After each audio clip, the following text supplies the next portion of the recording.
Let's go Mets. Let's go Mets. Let's go Mets.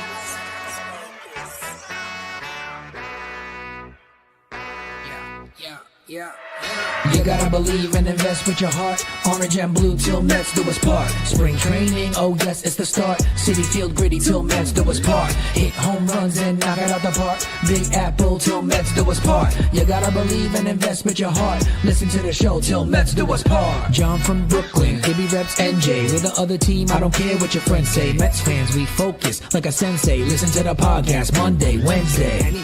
Made a couple bad plays, but we still won. Character, yup, we're gonna build some. Are you gonna check the pod? It's real fun. Just like Mookie, I will, son. So invest with your heart. Orange and blue till Mets do us part. Spring training, oh yes, it's the start. City Field gritty till Mets do us part. Hit home runs and knock it out the park. Big Apple till Mets do us part. You gotta believe and invest with your heart. Listen to the show.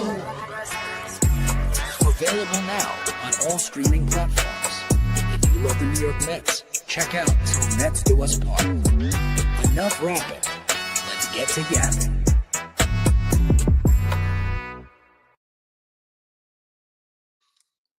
Yo, what's going on, everybody? Welcome into another episode of Till Mets Do Us Part. We are live on YouTube, live on Twitter, like we are each and every single week, although normally we go live Wednesdays at 5:30 p.m. Eastern Time here for the second week in a row to accommodate my partner's schedule, but also to accommodate the Mets schedule. It's all kind of worked out for the best the last 2 weeks, and more on that coming up in a little bit. We are live on a Tuesday at 5:30 p.m. Eastern, or thereabouts. John Saponaro coming to you from North Hollywood, California, where it is oppressively warm. It is hot. It is sunny. It is humid. It is that kind of late summer that you don't expect to get and you're kind of tired of. At least I am. And that means that my co-host, Matt Ibanez, holding things down back in New Jersey. Ibby, I actually haven't been keeping up with the weather back east. I don't know what you're dealing with, but right now, I know it's like, the second, third day of fall, whatever,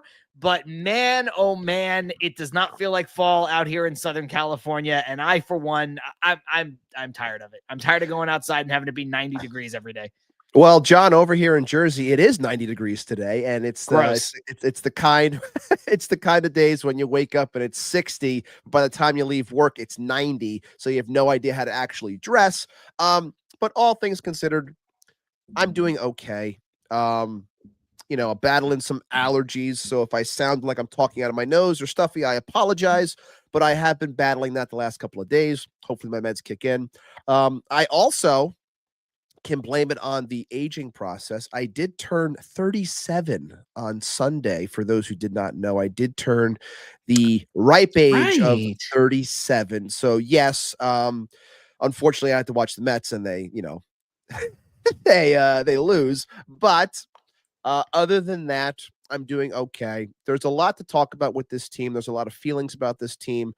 I did want to pull something up before we get into the entire thing, because I do feel like it's fitting, and I sent this out on socials before, and I feel like it is the way that all Mets fans do feel, because we love baseball. We watch it all year.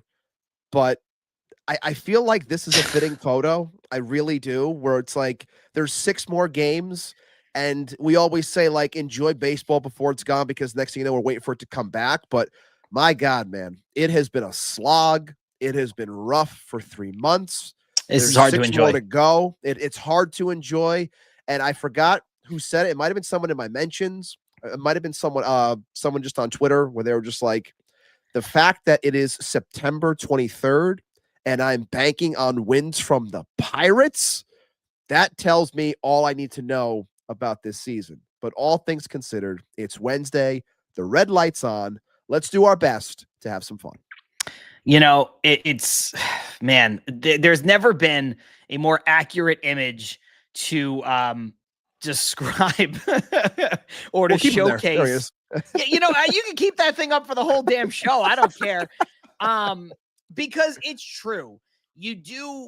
We all love baseball, which is why we're here. And I don't mean here as Mets fans. I also mean here, like in the live chat, like as a part of this show, the people who consume baseball media outside of the baseball game itself, right? Like there are different levels to people's fandom. And I don't say that derogatorily to anybody who, doesn't watch X amount of games or doesn't watch other teams play baseball or doesn't watch this show or listen to other shows. I just mean that, like, there are some people that are so locked in to a baseball season and a baseball goings on that even go beyond the season, like you, like me, like a lot of the people here. And again, it's not selling anybody else who's not here short in terms of their fandom, but you cherish the 162 game season. If I know I was this way, I just complained about how hot it is here in Southern California, and I've lived out here going on 6 years. But prior to that, I lived in New York my whole life. I was born and raised in Brooklyn. I never lived further than 20 minutes from where I grew up. So I always dealt with the feeling of like, man, fall is great, but then the winter comes and baseball is my favorite sport. And I grew up playing baseball and I still play baseball and softball now. And hopefully I can do that for a long time. But it's like, you kind of get bummed out when you lose that, man, like I want baseball back. I can't wait for spring training. I can't wait for the spring thaw. And then, so to have a baseball season go out this way, potentially, it's not fun. It's sad. It's frustrating. It's annoying. It's a lot of things as Ibby tries to figure out which one of these. Yeah. I forgot to get it back to the other. There we go. It's so many things. And it's just, honestly, to sum it up, it's a fucking bummer. That's all it is. It's just an absolute bummer. We're going to try to not, this episode is not going to be about telling people why they should believe, but also we're not going to try to be completely down simply because there are 6 games left of this precious baseball season that we're talking about, a thing that we all love. And hopefully beyond that, there is a little bit more baseball for the Mets to play. As I get into the roll call, I just want to say, Truman Quinn, shout out Truman, who says last podcast of the year, he's talking about how, this will be the end of the Mets season. This will not be the last podcast of the year. If you're a viewer to this show, not only will we do a podcast next week, come what may, but we will do podcasts pretty much for the entire year. We don't really take any time off.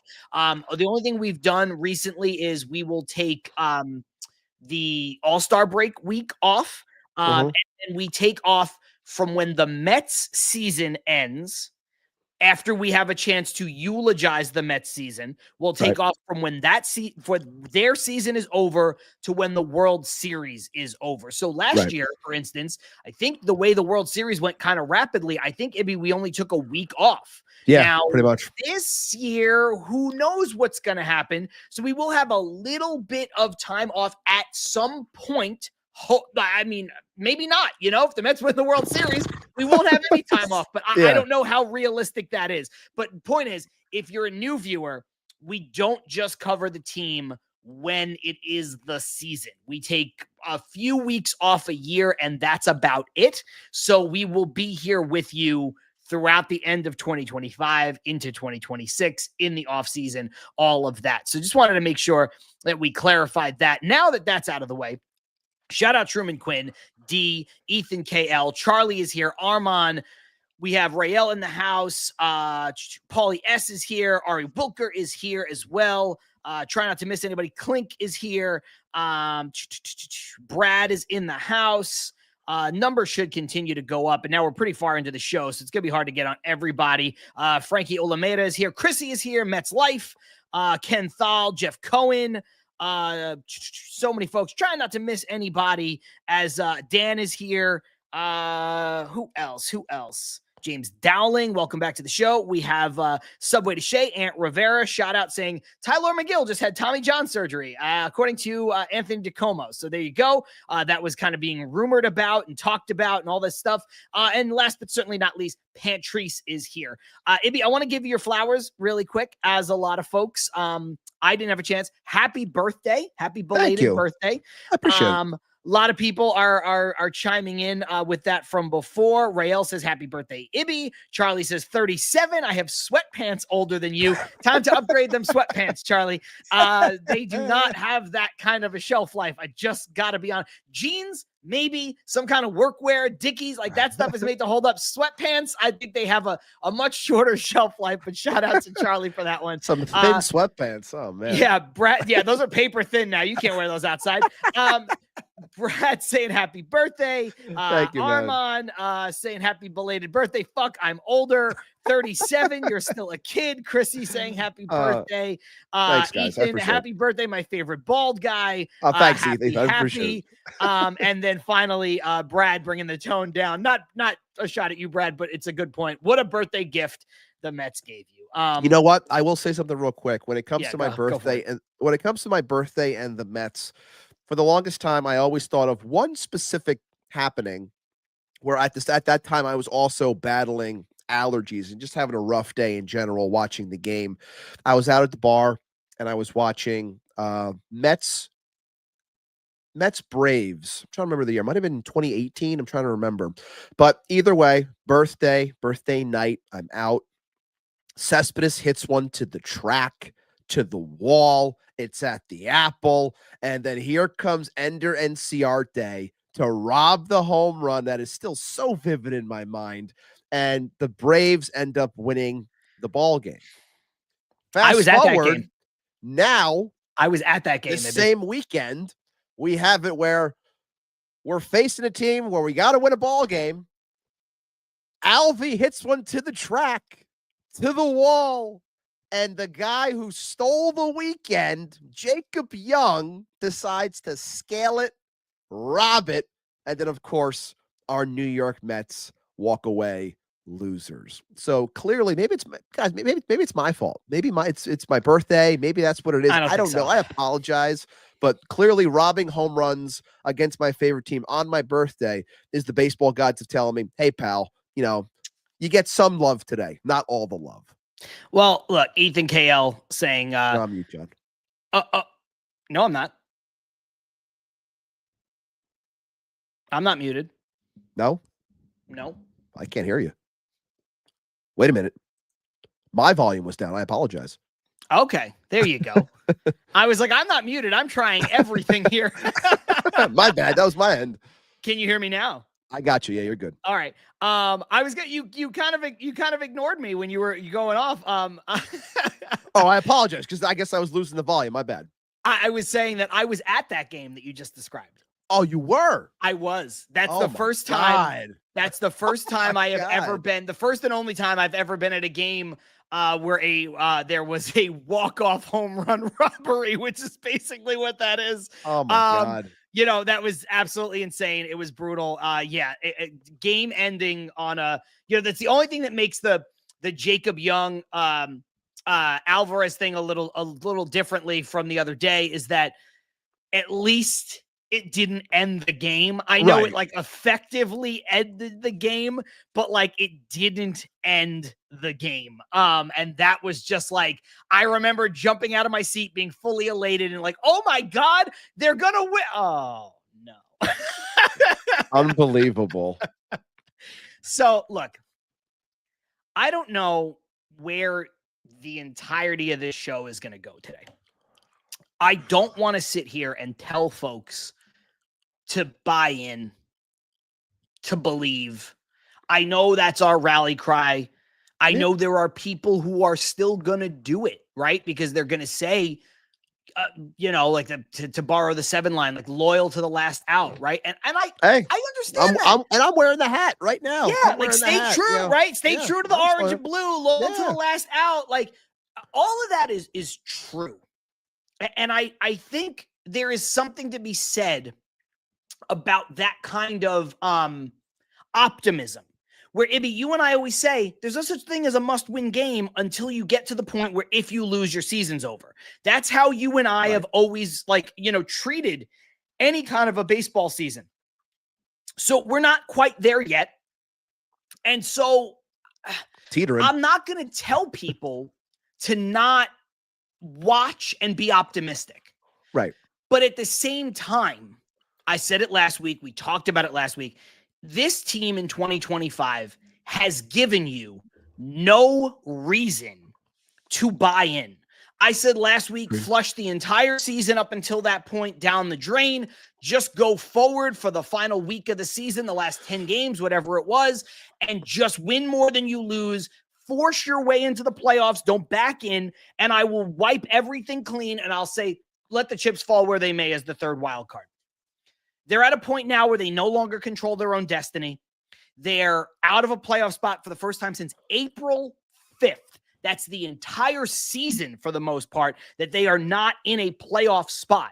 So I'm not going to sit here and tell you to be positive, but I also am not going to sit here and tell you to root against this team making the playoffs because, quote, if they get in, they're not going to do anything anyway, or it's more of a wake-up call, quote, for them to not get in.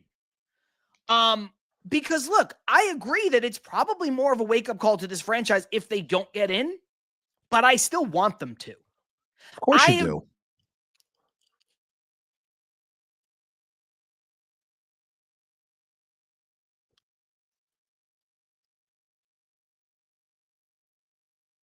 The Mets could have swept, should have swept, didn't sweep. So I'm not going to sit here and tell you to buy in, but I'm also not going to tell you to root against your favorite team because that's insane.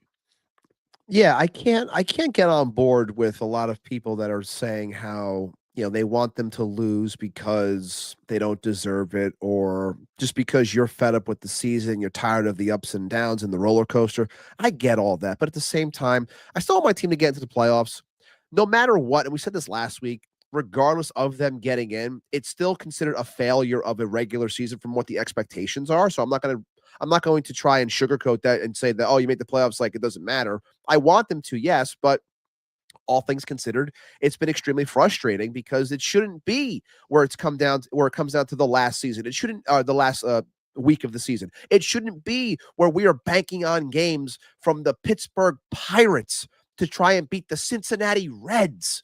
Like, it's like we're looking at it and saying, oh my God, is Paul Skeens pitching? Like, we should be focusing on Paul Skeens right now. Like, I love watching Paul Skeens pitch. I'm sure all baseball fans love to watch him pitch, but it shouldn't be where I'm hoping that it helps my team get into the playoffs. It shouldn't. And mind you guys, he's facing Hunter Green, and Hunter Green's on another level right now, and he's probably going to shut down Pittsburgh just like he shut down his last opponent, where he shut down the Cubs for a complete game shutout, whatever it was. So it's not like it's easy. Reds are hot right now. Like, you got to go into this and hope that this team can do something they haven't done in a while. It's frustrating thinking that if this team, even if this team can finish and say go 4-2 over these last 6 and still not get in, that in itself, like, that's indicative of the team in general. Like, you wasted away so many opportunities throughout this season. You played bad baseball for 3 months at a time. They've played at the last 3.5 months, they've played baseball at a 65 win clip. I believe I saw that properly. And if I didn't, someone could please correct me. But I think that's the clip that they were, winning games at, if you extrapolate that over the entire season. And that tells you it's just not good baseball. I still want them to get in. I still want to face the Dodgers. I still want to see some October baseball, or just, something, because as bad as they've been, the crowds at City have been fun to watch. Having an opportunity for a game, like, I mean, it's hard. It's tough, but I want them to get in. We as fans deserve more than what we've been given. And I'm just like John. I'm not going to tell you that you have to feel a certain way. You can do whatever you want. I know what I'm doing. I know I'm wearing the hat, because no matter what, and we joke a lot in our group chat about stuff about how we're going to do different content and how we're going to change our shows and we're going to do all these different things because this team just lets us down. But I'm not joking when I say, like, this is the team that I root for, man. This is the team. This is where I have my most energy, my most my most caring aspect of it. And I've always had that for this team. I will stay true and watch this team until the bitter end, if that's what it is.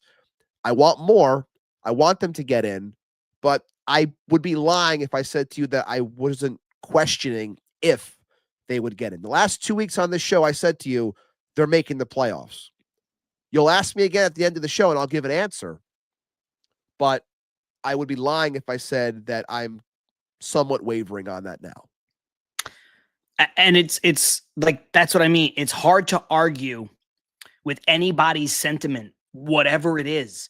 Armand saying the Mets have the fourth worst record since June 13th. That's sort of what you were alluding to, where it's the fourth worst record in baseball. Like, that's insane. It shows you how good they were before that and how much they've squandered all that good since.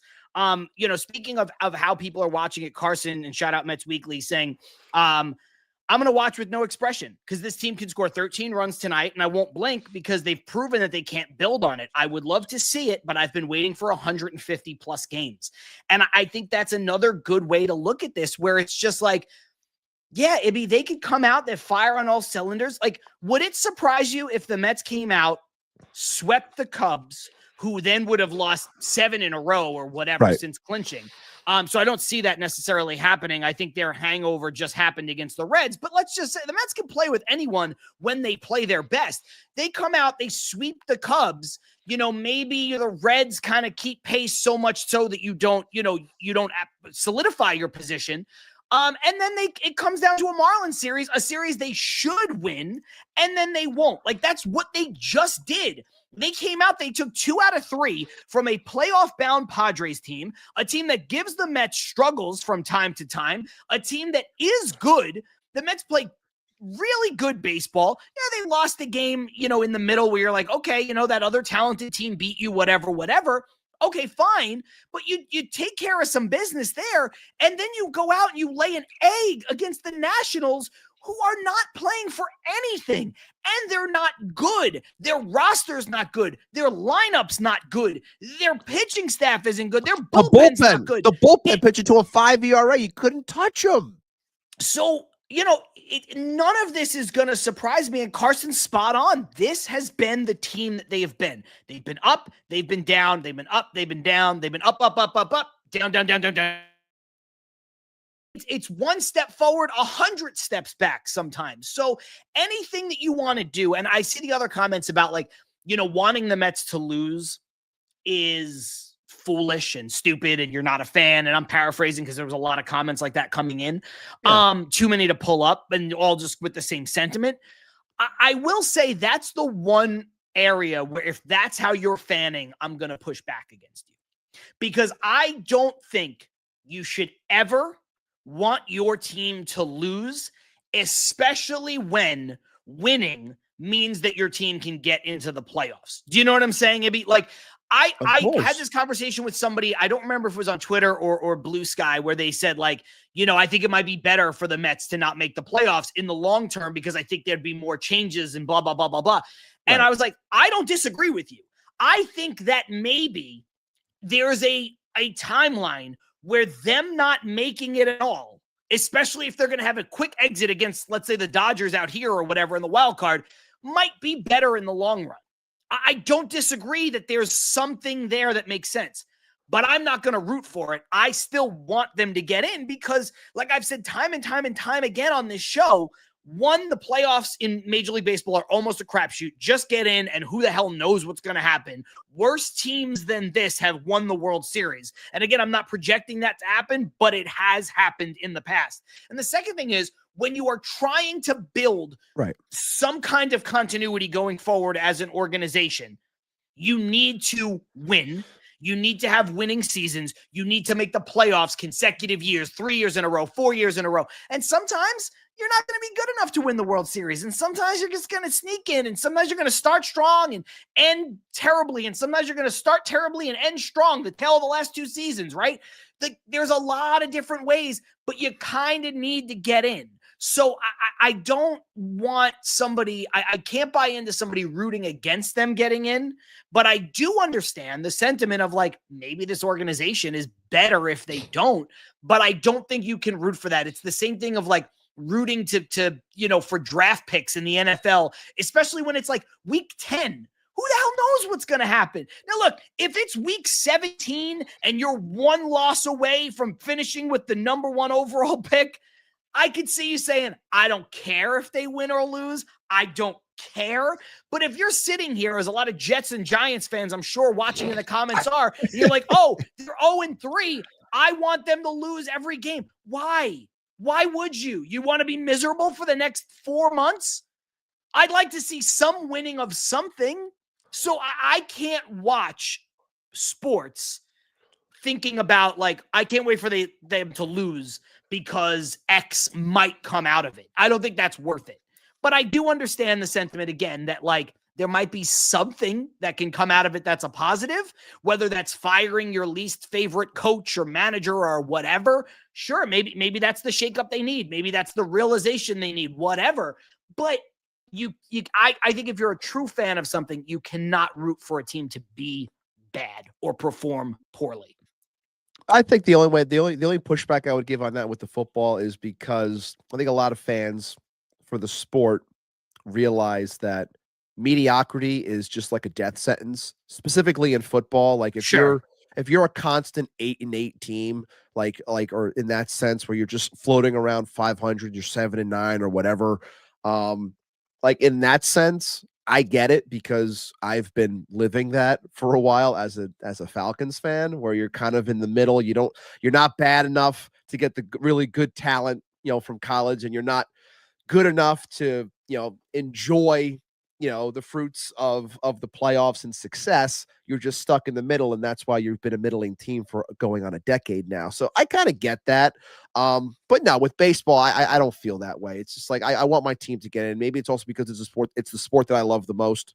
I want my team to get in. And I see the comments where it's, you want them to get in. You just don't think that they will. I totally get that. It's saying that you've been watching this team for this entire season, saying they're just not good enough, and it's going to be a quick exit, and maybe I don't want to go with it. Like, I get it to an extent, but still, the goal ultimately is to, yes, win a World Series. And in order to win a World Series, you have to make it to the playoffs. So your goal is still make the playoffs and then move forward. I get that this team is frustrating. I wholeheartedly, I understand. The fact that they laid an egg against the Nationals is unforgivable. The fact that final homestand is what the 3 million that showed up to City this year has to get, as the going out, if you will, assuming you don't get anything else come the playoffs, or if they miss the playoffs, I should say. Like, that's awful. Like, just going out on a whimper like that is terrible. And there are aspects we could talk. We could talk about Mendoza. We could talk about a bunch of stuff about this team, but it's just, I want them there. My expectations are low, as they should be, because they haven't given me anything to think it's going to be better. But I'm still hoping for the best and the outcome that I want from the start of the season, which was make the playoffs. And, 6 more games to go. We'll see what happens. Yeah, just also, if you guys don't know, because the Mets are in Chicago here for the next few days, the game tonight starts at 7:40 on the East Coast. We're not going to go right up to 7:40, but we do have a little bit more time to play with. Not sure exactly how long this show is going to be here today, but I didn't realize, because, again, till Ibby told me. So I feel like maybe some other folks lost sight of that too. It's not like a 6:40 start on the East Coast. It's not even a 7:10 start. It is 7:40. So a little bit of time to play with regards to this show. Ibby, I think this really sums it up right here from Ari. Yeah. There is nothing the Mets can do that will shock me this week. I agree. I agree. If you told me the Mets were maybe the most shocking thing is that the Mets win all 6 games, but not really, because I think they're talented enough to do that. If you told me the Mets won all 6 games, I'd believe you. If you told me right now that the Mets will lose all 6 games, I'd believe you. If you told me they would split and beat the Cubs in all 3, put themselves in good position, but not lock anything up and then get swept by the Marlins, I'd believe you. If you told me they would win a game, lose a game, win a game, lose a game, I don't need to play out all the permutations of this, but the point is, there is no situation over the next 6 games that would shock me either. And I think, Ari, I don't want to put this in the mouths of everybody watching and listening later on, but I think Ari speaks for everybody here. I think there is no situation that would shock you based on how they've played, based on who they're playing coming up, based on them being on the road. it's just, this is what this team is. It's a complete and utter conundrum. There's nothing you can bank on with this team day in, day out, series in, series out. Play great baseball, play terrible baseball, play great defense, play terrible defense. Like, there's nothing. Carson said it before, score 13 runs, score 0 runs. There's nothing that could shock you. And I think that's true. I think most Met fans would agree with this sentiment. I think that they would too. I definitely do. And I'm sure a majority of the chat does as well. I'll bring up Ethan's here too, just saying that he's numb to a lot of this stuff at this point. And look, this goes back to what we said, what was it, last week when we talked about, the walk-off, I'm sorry, the 3-run shot, from Pete, where they actually won the game against the Rangers. And we kind of were like, we were happy, but we didn't really react the way that we would normally react to a big win like that. And that was to snap an 8-game losing streak. But there was nothing there. There was no feeling. There was no spark. There was no jumping off the couch or pumping of the fist. Like, there was nothing. I literally sat there and I was just like, okay. And I think that's a lot of people, like, this numb feeling of bad baseball has overtaken us to the point where we don't even remember the good baseball that came from this team in the beginning of the season, the sharp baseball, when they were considered at one point, or they were, based off the record, the best team in the sport. It's just been a downward spiral ever since. But we've seen a lot more bad baseball than we've seen good. So I understand the numb feeling, and I'm with you, Ari, also, where it's like anything can happen this week, anything can happen tonight, and I wouldn't be shocked at all, not in the slightest. I'm going to bring up a couple comments here and use this as the segue into the next part of the conversation. One, little bit of bookkeeping from Armand from before. Per DeComo, sounds like the Mets are looking to activate Tyrone Taylor tomorrow, assuming he comes out of today's workout fine. Will obviously prompt a personnel decision with Mullins and Siri on the roster. He played in 2 rehab games. That's Tyrone Taylor. Played like half the game the first time, full game the second time. There was some thought maybe he'd be activated today. Seems like that's not going to be the case. They want to work him out a little bit more. Ibby, I think because of the potential personnel thing here, I think that's why they're pushing it back another day, right? You burn all of the options on Acuna when you chose to send him down instead of Ronnie Mauricio, whatever it was in August. So he's now out of options. You don't want to burn an option, the final option on Ronnie Mauricio by sending him down. I know the season is over, but removing them from the roster, minor league seasons are basically wrapped up. You know what I'm saying? Right. So this comes down to, probably taking either Mullins or Jose Siri off of the roster, DFAing one of them. I don't know what their option situations are. I assume neither one of them has any. I don't know. Somebody can look that up. But I do think there's a personnel decision here looming. And it's funny, Ibby, because we talked a lot about how a team rarely, any team, acquires somebody at the deadline and then DFAs them in the same season, especially when they're a rental, because it's just like, we'll just finish out the season, whatever. But then you look at a guy like Jose Siri, who's had a lost season for every way that you can imagine, from the injury to the ineffectiveness to the defensive lapses, as a guy who's not supposed to be a defensive specialist, is truly an elite defensive player, but just can't get out of his own way. It's been a lost season in every sense of the word, but he's a guy who's controllable beyond this season. So if the Mets got to a point where they're going to DFA one of these two guys, it really is just the lesser of two evils. I don't know if I don't think Mets fans want to see either one of them on the team next year. And I think there's a chance you won't.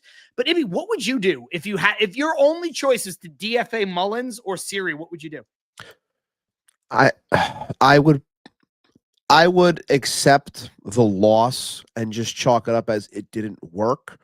I don't think they will, but it would be Mullins for me. And everything that I said prior to that trade is unfortunately coming to light, where I said that when this guy slumps and it's bad, he's in it bad. And that was in Baltimore. And I said, this is New York. It's going to be heightened 10 times over. So I hope that he comes here and he hits the ground running, because if he doesn't, it can spell trouble for the back end of the lineup, because at the time we were talking about the need for consistency and adding to the back end of the lineup. And I said, well, you're adding someone that is very, very streaky. And when he's down, he's down. And I think it's been very hard for him being here, not being able to get comfortable, not establishing anything, being a lesser defender than a Tyrone Taylor, but because Taylor was hurt, never really had to deal with it. I mean, if you're asking me, it would be Mullins, because I think I would rather just, with the speed of Siri, I think he's a better glove than Mullins as well. Like, you're asking me to pick one of these two evils, I would rather have Siri as opposed to Mullins, because I don't think it's going to work here for him, unfortunately. I tend to agree with you. Just really quick, I want to bring this up. Charlie saying, do you burn the option when the minor league season is over? I don't think so.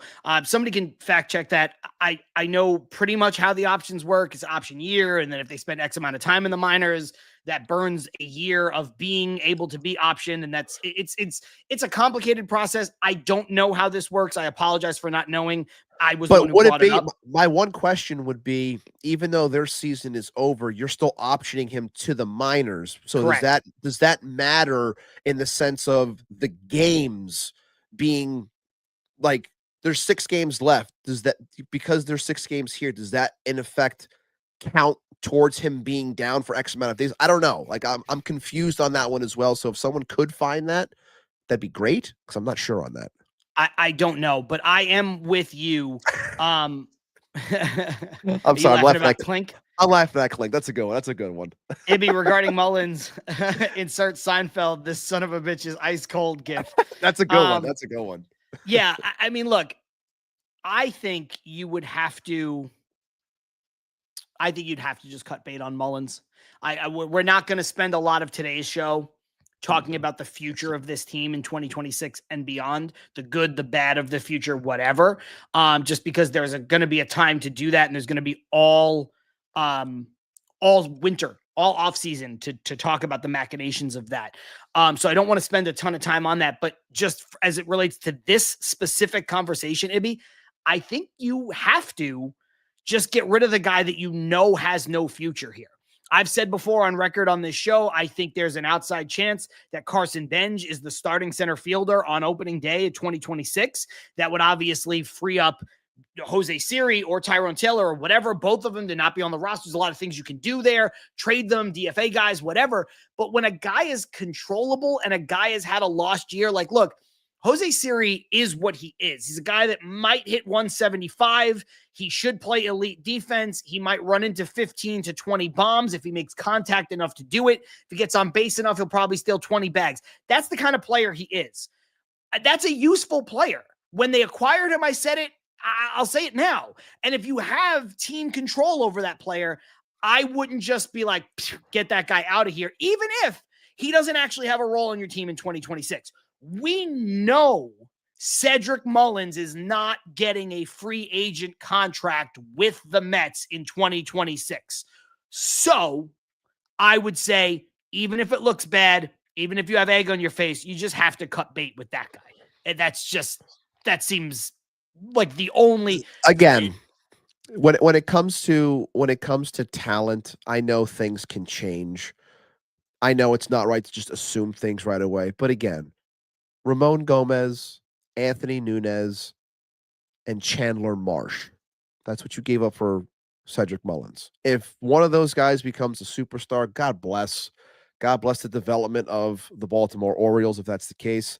But again, I think this is an easy call. I don't think they'll do it because of what we said before about trading for talent at the deadline and wanting to not have said egg on face. But these are the things I also said going back to last offseason with David Stern, saying, like, make the right calls, man. Like, don't be stubborn. Don't be the one that holds on to something and hopes that it can turn just because you did something and you don't want to look bad. If it's bad, just cut bait. I think it's very simple here. Not definitive, but Edward Wall saying, from what I understand, yes, you can still burn an option even if their season is over. That's always how I've understood it. Because your season, like the baseball season, is not over, and you are taking that guy off of your roster and placing him on a minor league roster. Now, that minor league season is done, but you're still doing that. Otherwise, more teams would do that towards the tail end of the season. Now you're only getting, I don't know, a few days, right? Theoretically out of it, because these seasons have all just ended, and the AAA season I think is heading towards their championship. The AA season is in their championship right now, where the Rumble Ponies are trying to win a game and get it to a complete the deciding game 3 in their championship run. But like, as far as I know, and I don't want to spend time, kind of just mulling over how options work, but as far as I know, you send a guy down, you're sending a guy down. Yeah. What'd you say? No, you said mulling, and I said it's funny because we're talking about Cedric Mullins too. Yeah, that's funny. Mullins. That was a pun not intended. Let me bring this up. Maybe this is the last thing we talk about before we head into the break in about 5 minutes. Jeff Cohen saying Stearns' moves at the deadline were right, but they didn't work out. Who the F knows that, Helsley would wind up being this bad, and you couldn't get Bader, who, the Phillies gave up their top prospect. Like, the fact of the matter is, it's true. We've said it before on the show. Stearns has had a down year. Everybody has down years. Players do, coaches do, managers, GMs, owners can have down years. Like, it's how it works. Now, look, Stearns is going to be elevated by the fact that he got Juan Soto and he signed Pete Alonso. A lot of people, though, are going to discredit him, as they already have, saying that Alonso and Soto are Cohen gets, not Stearns. I can't not credit the guy who is the president of baseball operations, at least partially, for getting free agents to sign here, because Cohen's not doing all of the legwork on that. I do understand how Cohen is a factor. I do understand that maybe Cohen is a bigger factor. It is what it is. So, but apart from those two moves, just eliminating the owner for a second, apart from those two moves, everything Stearns has done since the offseason has not worked. Whether well-intentioned, not well-intentioned, you look at Frankie Montas, a lot of people didn't like it at the time, didn't work. You look at Sean Manaea, a lot of people loved it at the time, didn't work. You already, Jeff Cohen alludes to what's going on with the trade deadline stuff. Everybody said, look at this trade deadline the Mets had. It was really, really, really good. It's B+. It's this, it's that. They go get bullpen, blah, blah, blah, blah, blah. None of it worked. So that's all fair. I'm just telling you all here right now. If the Mets make the playoffs, don't make the playoffs, win all 6 games, lose all 6 games, whatever happens, David Stearns is not going anywhere. If you Nor want should that, he. yes. If you want that to be the case, you're going to be disappointed. But I don't know why you would want that. Good organizations need to have continuity in that spot. And I admit that I'm a fan of his. I admit that he's had a down year, but he's not going anywhere, and he shouldn't. And you shouldn't want him to. There was also a great article that was put out this morning, I believe, on The Athletic. It was Tim Britton and Will Salmon. Shout out also to Ant Rivera if he's still in the chat. He had Will Salmon on recently. It was fantastic. Make sure you check that out. They were answering questions in the mailbag form, and a fan had asked the question, like, does the front office view these last 6 games or the season as a whole as something where it is, process? Was their process wrong, or was this based off of the players not performing? And they were saying how the front office, from everything that they've gathered, still feels as though it's still like their process. They were happy with the process, and they didn't like how things turned out. And they were saying that when you talk to a lot of people within baseball, if you ran the Mets season 99 times out of 100, odds are you're going to get better results if you keep on running these, this roster out there. Now, look, we've all agreed, and we've agreed on the show as well, that there were still holes within this roster. It could have been better. It wasn't like at the deadline, we were questioning how we were going to make it work in terms of roster construction. Like, it didn't make sense. All the infielders, there were still a lot of questions.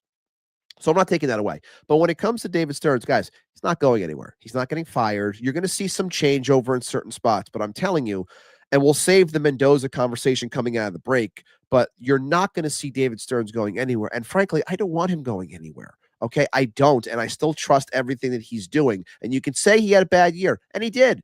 but the moves were made with the right intentions. They just didn't pan out. Look, if you want to talk about Frankie Montas, we could scream about that another day. If you want to talk about Clay Holmes and the innings and stuff like that, we could talk about that another day as well. But the intentions were there specifically at the deadline for what they needed. It was all right there. It just hasn't worked. You can't predict that Ryan Helsley is going to turn into what he's turned into in that moment. Your job is to get a flame-throwing back-end arm to pair with Edwin Diaz with your intention set, because up until that point, you were a playoff lock to have strong arms in your pen for playoff baseball, which was everything that they did, because the biggest thing that was their issue at that point was the bullpen. It just hasn't worked. And sometimes, I know you don't want to hear it, that's baseball, but it is. And unfortunately, a lot of things have come up on the negative side for the Mets this year and just hasn't gone our way. Whereas last year, everything went right. Yeah, I think that's very well said. Edward Wall saying, which I think makes a lot of sense here, Stearns will hopefully learn from the miscues this year. What worries me is Mendoza's ability to hype his team seems lifeless at times. We'll talk about that after the break. Yes. But I did want to bring this up, Ibby, because I don't know if we're going to get back to this. And I think this is a really good comment from Game for War. It's slightly off topic, but I think it's really good, saying, the Mets got Siri, then Mullins, because McNeil isn't good enough in center field. Yes, he's played better center field than either of his replacements. I think that's true. I think that is true. But I still, if you want to full circle it really quick, I still think it's a sound thought process, because what happened, what was being talked about a ton right after and right around when the Mets got Mullins was that Jeff McNeil, his arm, his legs, he's a little beat up, he's a little worn down. This is a guy who's in his mid-30s playing center field in the major leagues for the first time in his career. Again, deserves a ton of credit. And Game, you're spot on. He has played better in center field than Mullins or Siri. Who would have thunk it? But part of it was also to get McNeil off his feet and keep McNeil a little healthy. So the thought process, Ibby, again, like with Helsley and all these guys, the one thought process that was askew for David Stearns was Frankie Montas. People were like, why would you do this? You know, there were risks with Sean Manaea, but you understood why. There's risks with signing Clay Holmes and making him a starter, but you understood it. There was risks with a guy like Griffin Canning, but you paid him almost no money. There was risks with a guy like AJ Minter, but he was coming off of an injury, but that injury was fine. He got a different injury, and before he did, he was wildly effective. So there's a lot of moves that he made that made a lot of sense. You know, even the ones people want to bang the drum. I know it didn't work, but like, you know, Ibby, trying to get a cheaper version of Jose Iglesias in Nick Madrigal makes sense from a team building standpoint. Again, it didn't work, but it wouldn't have worked if they brought back Iglesias. It didn't matter. No. So, you know, again, there are positives, there are negatives. There's a lot more negatives around the moves that he made, but you can't look at it with, you know, you can't look at it as a Monday morning quarterback. You have to look at the thought process at the time. And the only one that I'll argue is that Frankie Montas was a bad thought process and a bad signing. I thought all the other ones made a lot of sense. Going out and getting Jose Siri to replace Harrison Bader made sense. They all made sense. None of them worked, but they all made sense. And again, I'll just repeat what I had been saying when it came to Montas and why something like that happened.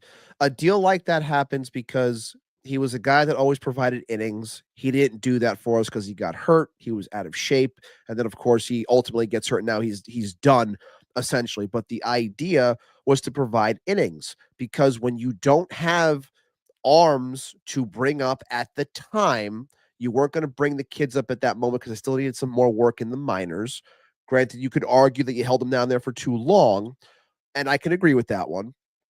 But you end up having to have those types of signings, and guys like that still get paid. Every year those guys get paid, because when you don't develop your own pitching, you have to go out into a market that is desperate for arms, and you always have to pay them, because if you're not going to do it yourself, well, then you got to pay up to have it. And that stems from the tippy top when you're paying $200+ million for an ace, and it trickles down to where you have to pay $36 million across 2 years for a mediocre pitcher. That's a GM that's dealing with the issues of a prior a front office. Was it the right player? You could argue that it's not, and it didn't work out. But again, those things happen because, again, innings, looking desperately for innings, and he didn't do his job. It's simple as that. It was a failure. I'm not going to say it wasn't, because it was. Yeah. Look, let's leave it there with David Stearns. Now, Carlos Mendoza, on the other hand, I don't know what Ibby's feelings are on this, but we will have a conversation about the manager after the break. That said, we're going to head into the break. If you're watching live for the first time, don't worry. It is just a quick 30-second reset and an ad spot that we need for the audio version of the show. So do not go anywhere. If you are watching on Twitter and you want to switch over to YouTube, this is a good time to take that opportunity, just because you might say, hey, I want to subscribe. I want to make sure I'm a part of this going forward. This is a great kind of quick moment for you to go ahead and do that. If you're watching live for the 100th time or the 10th time, you know it's a pretty quick break, and we will be right back. John Saponaro, Matt Ibanez, Til Mets Do Us Part, live on YouTube, live on Twitter. We'll see you in about 30 seconds.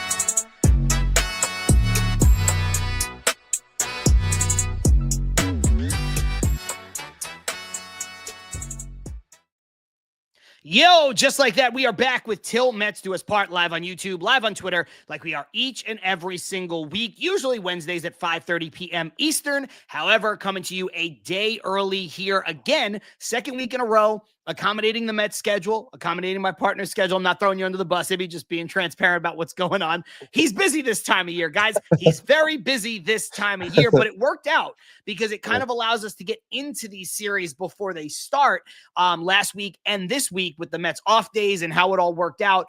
So I think it's actually been a really great benefit, but shout out to everybody who has moved their schedule around to join us live. If you missed any of the show, you can go back and watch it in its entirety when we're done with the live stream on this same YouTube channel, which is appropriately called Til Mets Do Us Part. You can follow us across the internet if you just search Til Mets Do Us Part. The name is unique enough. You'll find our YouTube channel. You'll find our podcast on Spotify, on Amazon, on Apple, all of the places that you guys listen to podcasts. The audio version of this drops a few hours after we're done with the recording. Again, you can find the YouTube channel. You can subscribe. You can turn notifications on. That will let you know when we're going live unexpectedly, if we do like we did last week and we forget to tell people that we're going live on Tuesday. That's our bad. But a lot of people still tuned in. This week, we were better about being proactive. More on that coming up in a moment. But you can also follow us on social media. We're on Instagram. We're on TikTok. We're on Blue Sky. We're on Substack. Am I missing any? I don't think so.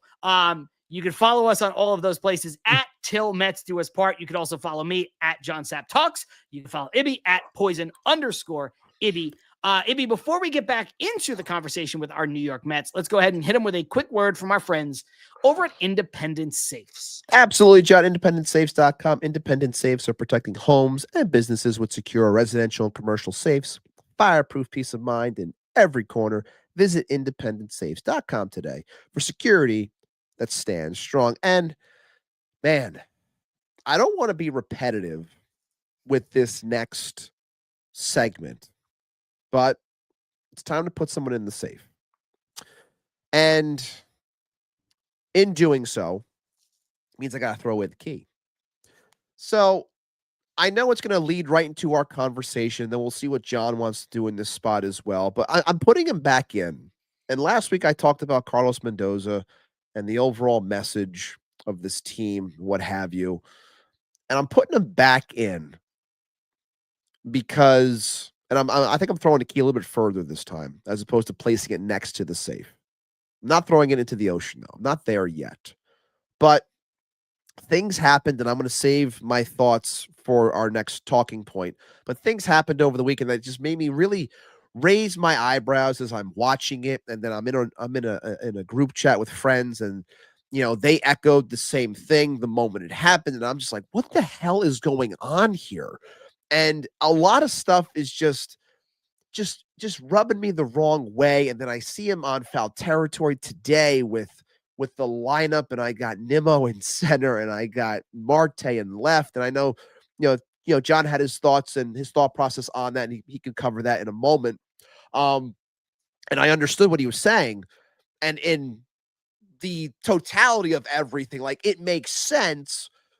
But in terms of 2025, September 23rd, fighting for your playoff life, it makes me question a lot of things, which I think is fair. But all in all, like, the energy, the lack of urgency, and I understand that I'm someone on this show that always says it's not always the coaching, because the players have to go out there. Baseball is a very individualized sport. As much as we talk about team, it's very much individualized. But I don't know if it's the energy that he's bringing that's carrying over to said clubhouse. I don't know if it's because other players aren't stepping up and leading in a sense. I don't know if everything that Tommy Pham said years ago was true.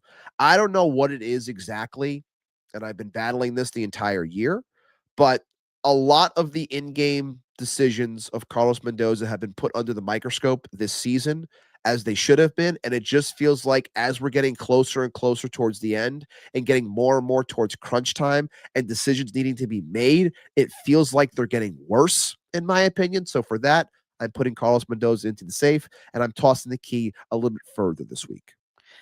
You know, Ibby, it's funny because, you know, we do this segment every week. And in the middle of the season, early in the season, you can pick different people, you can do different things. And it's not the most, I'm not calling you out, but like, it's not the most engaging thing in the world, right? To like, back to the well of what you did last week. Yeah. But I'm going to do the same thing. Yeah. Because you were at a point in the season where nothing else matters. Last week, I put the 150 games that the Mets played up until that point in the safe. And I said, just go out and do your thing with the next 12. Well, okay, now I'll put the 156 in the safe and just go out and do your thing in the last 6. Because I know last week to this week, the difference is last week, the Mets controlled their own playoff destiny. And now, as of the moment of this recording, the Mets don't control their own playoff destiny. And I understand biggest threat right now is the Reds. Giants have taken a major step back. Diamondbacks, I know, are there in the mix. But right now, the biggest threat is the Reds, because the Reds have the straightforward heads-up tiebreaker with the Mets. So while their record is tied, if the season ended right now, they get the playoff spot, not the Mets. And I know that the Reds are playing the Pittsburgh Pirates, who suck. And I know they're playing the Brewers, who have nothing left to play for probably by that last series. But the Brewers do have a bye. That's locked in. They're not going to not play at all. You're a baseball team. You're not a football team. You're not going to not play your starters. Like, that's not how this works. You're going to take the pedal off the gas a little bit. You're not going to push. You're not going to push starters and things like that. But, Ibby, they already have a bye.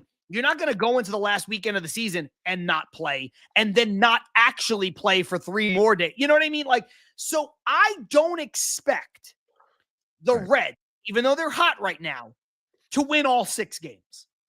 Now, I don't expect the Mets to win all 6 games either.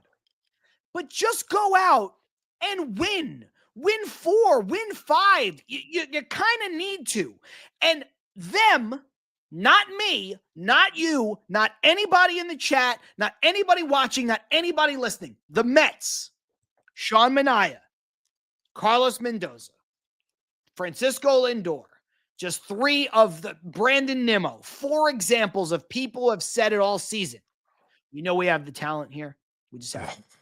We know we have the talent here. We just have to do it. We know who we are, right? How many times have we heard that? Too much. Now, you could disagree, and there is plenty of it that I disagree with. But that's their message, not mine. So if you got to just go out and do it, my message back is there's 6 games left. Go fucking do it then.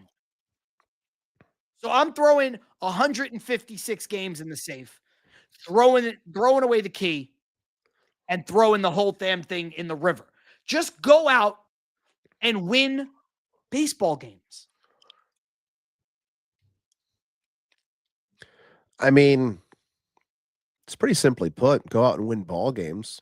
But the energy, and we can use this as the carrying point into Carlos Mendoza, the energy is just not there. And I said before, it's like when you're cool, calm, and collected, it's great when you're winning, but when you're losing, it comes across as incompetent. So I'm going to go attack the decisions, and this could also be a David Stearns thing and a front office thing that I'm going to attack. But I didn't really agree over the weekend when it came to switching Sean Manaea and Clay Holmes. I feel as though, it didn't work because Manaea was not sharp. I also didn't agree with it because Clay Holmes has been a starter all season. Why break that routine? Whereas Manaea, coming off of his last outing as reliever, was the best that we had seen him. Why are we changing this process? Now, again, I don't know if that is a Carlos Mendoza call or a David Stearns call or just the analytics in general. I don't know. I'm not in that office. I don't have that information. But what really bothered me, and this ended up being like a nothing burger, but still, it could have really been something, where Pete Alonso hits a double. Pete Alonso hits a double, and the Mets are down 3-2. They remove Pete Alonso for Acuna. Now, mind you, this was playing for a tie. You're playing for a tie in that moment with 2 outs, then and a runner in scoring position to tie the game. You're banking on tying the game in that moment with Acuna because of his speed. You're also removing your best hitter or one of your best hitters from the lineup, which now makes your lineup a little bit more, easy to navigate from the guys that are possibly getting on base in front of him, the Sotos of the world I'm alluding to, where you don't have to pitch to them. And you have to think that Pete's going to get up again if that game does go to extras. Now you remove that, and you're dealing with Acuna at the plate instead. Like, it didn't matter in the end because it never got to that point, but something like that to me screamed desperation and just screamed stupidity because I didn't think it was needed. I didn't think it made sense. And it just continued to be part of this entire what the hell are you doing aspect of the decisions that Carlos Mendoza has made up until this point. Yeah. I think that's all fair. I think too really Ethan KL saying new drinking game, a shot every time Mendoza says we have the talent. That is Ethan, we'd be dead. For your liver. Be dead. Correct. Everyone would be dead. Ethan also saying Mendoza uses ChatGPT to make his lineups, which is another very funny one. Ibby, I'm bringing this up for 2 reasons. One, I think it's a new commenter or new-ish. This is Cobra. Welcome to the show or welcome back. I apologize if I missed one. What up, Cobra? From a couple weeks ago, but if you are new, welcome. And a couple comments came in. This one says, Michael King, Robert Suarez are free agents next year. You guys should sign them. I think Cobra said earlier that they are a Padres fan. Just wanted to put it out there for Cobra and for anybody else who might be new to the show. What we said before, we'll get into stuff like this in the off season. We go all year round. So we will talk about free agents and stuff like that. This is a decent idea, but something we're not going to address now. But right. I didn't want to leave it out in the lurch, and I wanted to use that as a reason to say, hey, whatever happens with the Mets over the next 6 days, stick with us. We're going to be here. We're going to be doing our thing. We'll be talking about stuff like this, which I know a lot of people really like, putting on their GM hats. Everybody loves to play GM trades, signings. It's when this chat fills up, man. It's when this 160 turns into 560, and we have a bunch of people in here talking because that's the most fun we always have throughout the year, for sure. Exactly. So sometimes, you can make an argument this podcast is more popular in the offseason than it is during the season. Oh, that's the truth. I did want to bring up something, Ibby, while we have the bulk of the people in here. I'll say it again at the end of the show, but I've teased it a couple times, and I think it's really important to bring up right now before we get any further. Next week, Ibby and I have changed our schedule. We were going to try to do this show. We're going to do the show Wednesday at 5:30 in our normal time slot. Ibby wasn't going to be there. I had a guest co-host lined up, somebody who's been on the show before. It was going to be good. It was going to be great, whatever. We are changing that. Ibby and I talked right before we went on live here today. Ibby and I, most likely for Ibby, but this show will be Monday at 5:30 p.m. and that is to wrap up the regular season. Because of the fragility of where the Mets are right now, we want to talk to you guys and do this show as quickly as possible after the regular season ends. If the Mets don't make the playoffs, that will be our eulogizing the season episode. If they do make the playoffs, which we all hope, we will be previewing the playoff series likely against the Dodgers. I don't know if that's locked in, but I think the third wild card is going to face the Dodgers. Would be whatever. face the Dodgers, yeah. Okay. So Monday, 5:30 p.m. Eastern time will be our show next week. Ibby and I moving things around because we want to talk to you come hell or high water. And I think it was important, Ibby, because I don't want to get to a Wednesday, and especially, I don't want to be a negative guy, especially if the Mets don't make the playoffs. I think you and I need to have our show and do what we do rather than just another show in the mix and then push back what we do. I don't want to do that. I'd like to try to do this show, me and you, talking to everybody, talking to each other. I agree wholeheartedly, and hopefully it is hopefully we are previewing game 1 of Nolan McLean versus Shohei Ohtani. Hopefully that's what we're doing, but again, 6 games, and like the picture showed before, it's going to be the worst part of the roller coaster if you're not a roller coaster person. The sharp turns, the flips, all that. No matter what, come Monday, we're here and we're talking about whatever it is that happened. And again, that we'll couple that with said preview or looking back on what was. And we will throw it out there on social media so you guys are aware, but we're saying it now. We'll say it again at the end. Next week's show, Monday, 5:30 p.m. Eastern, either previewing the wild card series or eulogizing the season. We hope we are previewing the wild card series. Ibby, I teased this going into the break. There's been a lot of discourse on it. Talked about David Stearns being safe, how he should be safe, how he shouldn't be on the hot seat. But a lot of people brought up things about Carlos Mendoza. Ethan KL, who had some funny comments about Mendoza, says very seriously, I don't think Mendoza has the mental makeup to be the manager for this team. Sal Capello says Mendoza's job is on the line if they fail to qualify for the postseason. I think the discourse around Mendoza is different than the discourse around David Stearns. I would agree. I understand that David Stearns has never won a World Series as a GM or a president of baseball ops, but David Stearns does have a track record of success. He does have a track record of team building. You could say small market, less money, blah, blah, blah. He can't do that. Sure. Fine. I'm throwing that out because Andrew Friedman is the GM of the Dodgers, and he was also a small market GM before he went to the Dodgers, and look what he's done. So I don't love that argument. Fact of the matter is, Stearns has a track record. Mendoza is a guy who was hired from a bench coach position, and he does not have a track record of success. I scratched my head a little bit when they made the signing of Carlos Mendoza. I think everybody thought it was just assumed it was going to be Craig Counsell, and who knows if that would have worked out better, differently, whatever. Last year, Mendoza had a really good year. This year, he's had a really down year. And I'm not talking about some of the moves. Some of the things you can criticize because, again, there is thought process in it. Some of the things, sometimes managers make calls, it works. Sometimes managers make calls, it doesn't work. Last year, it seemed like everything he did came up aces. This year, it seems like everything he does comes up the opposite of aces. I don't know what it is. And that's how it goes. That's the ups and downs of baseball.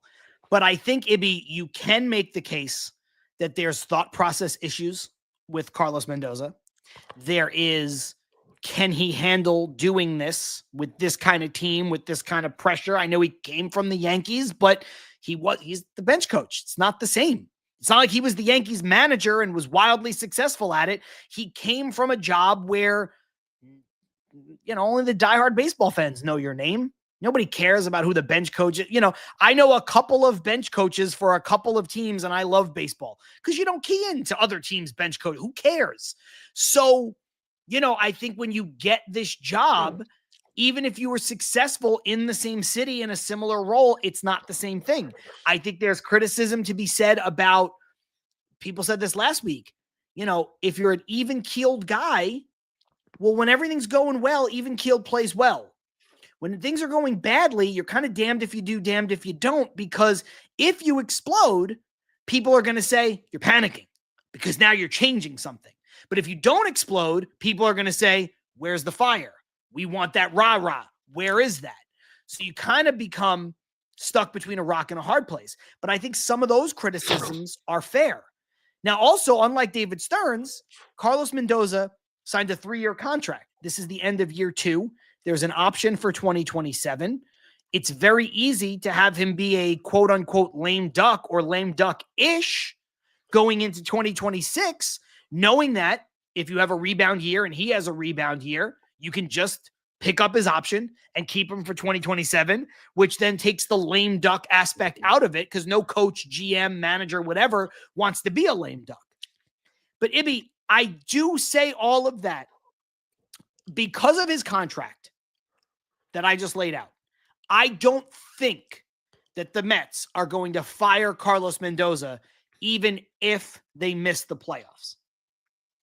But unlike David Stearns, I could see them firing him if they don't make the playoffs. Do you know what I mean? I don't think they will.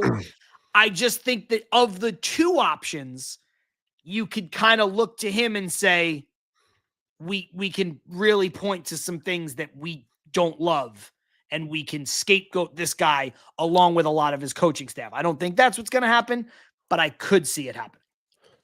I don't think, I could see anything can happen. Everything that David Stearns has said out in public has been in support of the manager and how communication is still there and how there's still, strength in that sense. What's the word I'm looking for? Everything's flowing properly between the two, whatever. But obviously, when it's the Mets, anything can happen in that sense. But I said it last week, and I'm going to repeat it again. I don't think they're going to fire him. I think he's going to go into year 3. I think that'll be the ire of a lot of Mets fans going into the offseason when they hear that he's going to be coming back. I see some suggestions in the comments, and while I like some of those suggestions, I don't see it happening. And I think that this is ultimately a David Stearns call, and it's not something that Steve Cohen's going to stick his nose in, because this isn't where it's like, Steve Cohen comes in and says, "Oh, I want the big shiny name has all this crazy success in baseball to come manage my $370 million team." It's not like that. He hires baseball people to make baseball decisions. And I think the decision from David Stearns is going to be, I'm going to bring the guy back that I signed to a 3-year deal. I had mile markers and things that I wanted established by the time year 3 rolls around to see if this person is right for the job. And I think that that's what's going to happen. And people aren't going to like to hear that.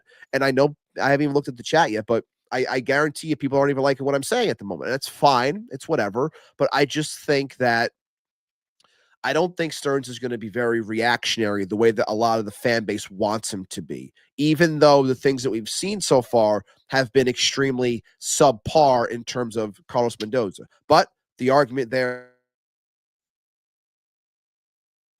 is then NLCS one, or let's say early exit wild card the next. Then you say, okay, well, what do you have for year 3? And then we can go from there if it's worthy or not of bringing you back. And I think that's how it's going to be handled. I don't expect a firing of Mendoza. I see movement and changes around the club. Yeah. Maybe not as extreme as some people think, but I do think some change will happen. But I don't think David Stearns is going anywhere, and I don't think Carlos Mendoza is going to go anywhere. I don't think he is either. Like I said, I just think that there is more of a case to be made. I don't think Carlos Mendoza is going anywhere, and I don't think he should. A lot of it is what you just outlined, and a lot of it is the contract that I said before that, where you can just kind of control the narrative of what you want to do, knowing that next year could be his last year, knowing that you could pick up an option and it doesn't have to be. There's just no good reason to cut bait. And I'm going to bring up a couple comments there to that end from Carson in a moment, but I want to address this because I think Mike misunderstood me. Mike Laverty checked in, said, "Bad take, John. The GM will not be fired before the manager, LOL. If the GM is fired, the manager and coaching staff will follow soon, John. A new GM and or Pobo will want to pick his own regime. I know. I didn't suggest that Stearns would be fired. I didn't suggest that Stearns would be fired before Mendoza. I know you jumped in late. I'm not trying to be an ass. I did not suggest that. I apologize if that's what it sounded like to you and to anybody else, but that's not what I was suggesting. I agree with you completely. So I don't know where that would have come from.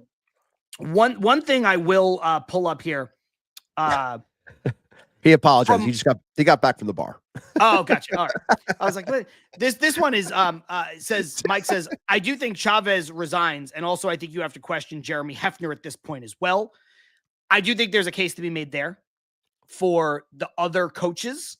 I also think it's easier to scapegoat and you don't have to fight this continuity battle, Ibby, if you just fire like the hitting coach and the pitching coach, right? Like you could say, oh, we still have the same hierarchy in place where it's, it's Cohen, it's Stearns, it's Mendoza, but we acknowledge that the pitching staff wasn't great. We acknowledge that the hitting wasn't great. Neither one was consistent. And so we're going to change that. Like, it's an easy way to get a pound of flesh for the fans while also maybe making a change that would make sense. So I do think there's something there potentially. And also doing something that a lot of people always say: when new coaching and new staff come in, allow them to have the people that they want. These people came in and they were just told, this is what you're getting, which is something that I have always said that I don't like. That if you're hiring a new If a new person's coming in, look, I'm sure it was Stearns' call because again, when you first come in, you want to see how things are working. Maybe this can be done properly and utilized properly if we do X, Y, and Z instead of A, B, and C like it was being done. But I always like it where new Pobo comes in, hires his manager gets to pick a staff and not just be told, oh, by the way, you're coming in, but you're going to keep all these ancillary pieces on the side. You're keeping all this too. And we're not really changing anything else. So you're just going to hop in and just accept all these things. I've always been someone who says, let the guy pick his staff. And that could be what we end up getting moving forward. Yeah, I agree with that. Mike says, too many old fashions, which now we're totally good. Old fashions are my favorite drink forever and ever and ever. I've had some really fun variations of an old fashioned, but I also love just a straight up well executed old fashioned. And speaking of fun variations, Christy says all the PB&J old fashions got to Mike. Peanut butter and jelly old fashioned sounds wonderful. So, all good. And now I want an old fashioned. I have everything that I need to make one except orange. So I can't make one, at least not properly. Anyway, I'm going to pull this up from Carson. He said this a couple different times, so I'm just going to pull up the entirety of the comments. It says, I just don't see what firing Mendoza fixes. What's the solution? Followed it up by saying, if you want Mendoza gone, I'm not chewing anyone out in disagreement, but I just don't know how many managers you can go through until you look in other areas that create deficiencies every year. And then I'll kind of go backwards. Those were his later comments to his original comments, which says, Mendoza, I said this on my show yesterday. I question the message that's being sent, but there's only so much a manager can do, especially in the year 2025 in modern baseball. If they fire Mendoza, what's the solution? And then the follow-up, because by the constant book, we'll just hate the next guy's guts in 2 years, no matter what. Fans constantly express that the manager is the problem and never provide a solution. I think, Carson spends a lot of time, cracking jokes and his tongue in cheek. And some of the stuff that he does, riles up the fan base and they get mad at him and they call him all kinds of names. But like Carson understands baseball, and that is so straightforward and so accurate about the manager. Yes. Especially when you take into consideration everything you've already mentioned about continuity. The stuff that Carson just mentioned, not only about continuity, but that the manager is the first to blame, but also that there's other holes on this team. And then if you take into context what I said about his contract being so perfect to just keep him here. And then if they get off to a bad start, you could fire him if you want. If they win the World Series, you could just pick up his option. Like there's so many things that you can do that firing him now makes such little sense.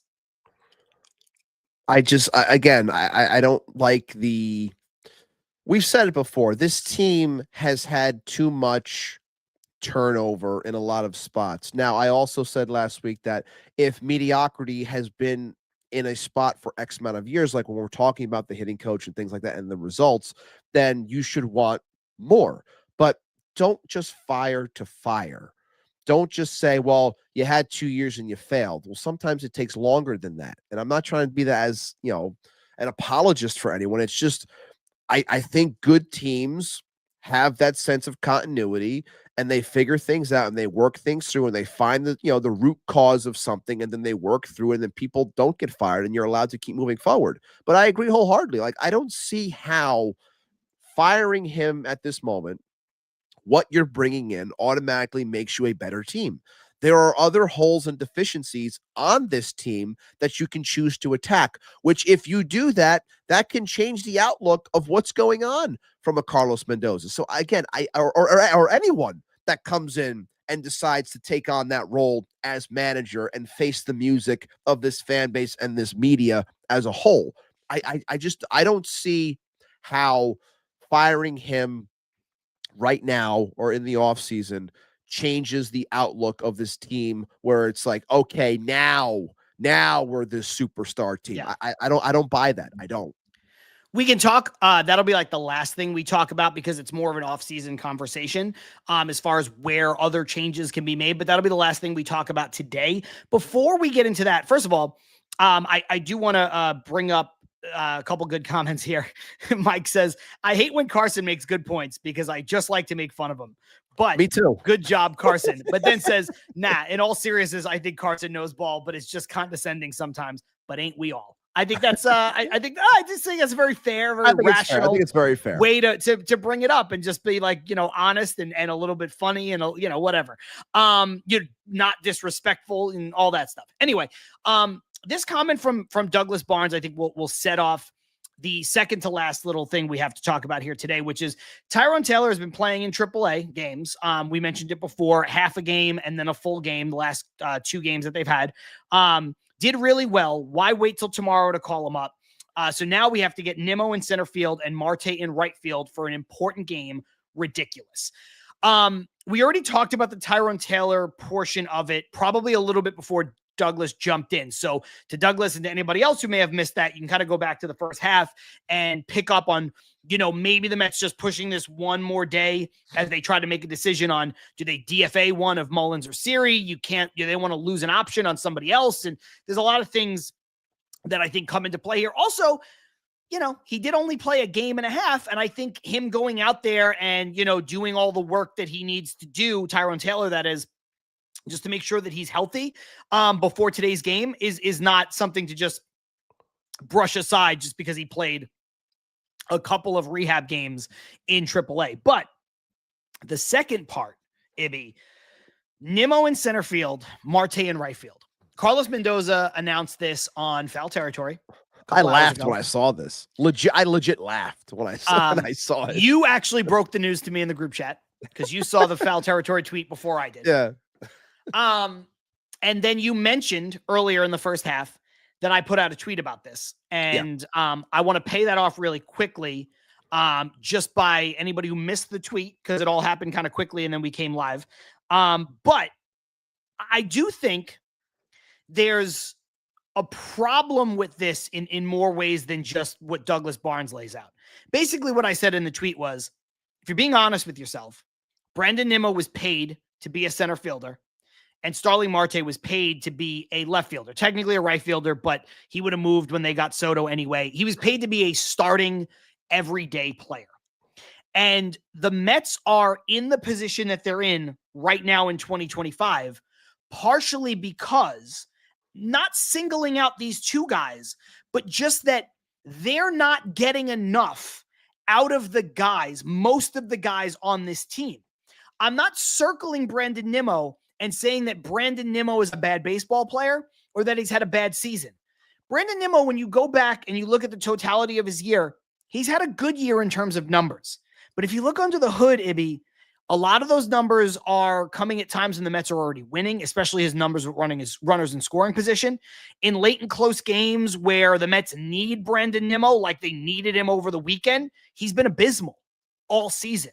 So, people want to talk about quote unquote empty numbers or stat padding for other people. We've seen a little bit of that from Brandon Nimmo this year, if we're going to be totally honest.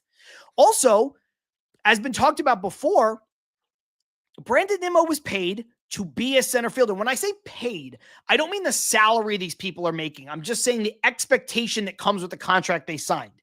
Brandon Nimmo switched to center field a couple of years ago, became a much better center fielder than I think anybody would have given him credit for. He signed a deal basically that has to do with him playing center field, and then immediately was moved off of center field.